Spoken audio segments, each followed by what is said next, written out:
இங்க இருக்கக்கூடிய அலப்பற பசங்க சொந்த ஊரை தாண்டா அவங்க யாருன்னே மக்களுக்கு தெரியாது. சொந்த ஊரை தாண்ட நாலு அல்ல கையில வச்சுட்டு முன்னாடி அண்ணன் வர்றாருன்னு சொன்னா தான் அண்ணன் வர்றாருன்னு 4 பேத்துக்கு தெரியும். இந்த அல்ல கைக ஐயப்ப நான் திமுக ஸ்டைலுக்கு மாறிட்டேன், தப்பா நினைச்சுக்காது.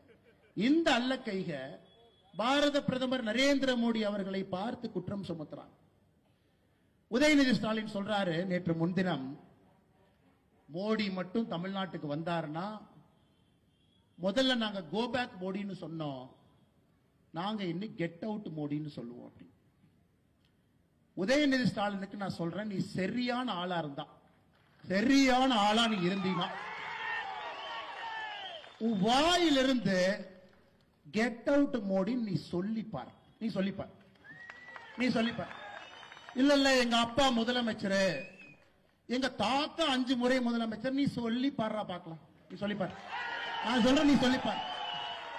வாயிலிருந்து எங்களுடைய உலக தலைவரை எங்க தாத்தா முதலமைச்சர், அப்பா முதலமைச்சர், எங்க அப்பா சிட்டிங் முதலமைச்சர், நான் சிட்டிங் துணை முதலமைச்சர் சொல்றா பார்க்கலாம். சொல்லு.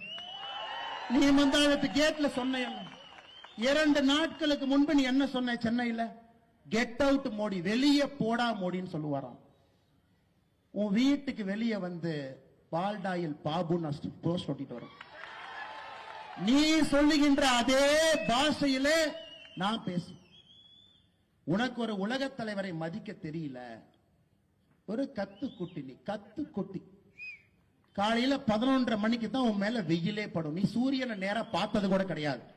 சூரியன் மேல வந்தா தான் இப்படி பாக்குற ஆள் நீ. சூரியனை பார்த்து துப்பி அந்த எச்சல் உன் மேல விழுவும். அப்படிப்பட்ட ஆள் நீ.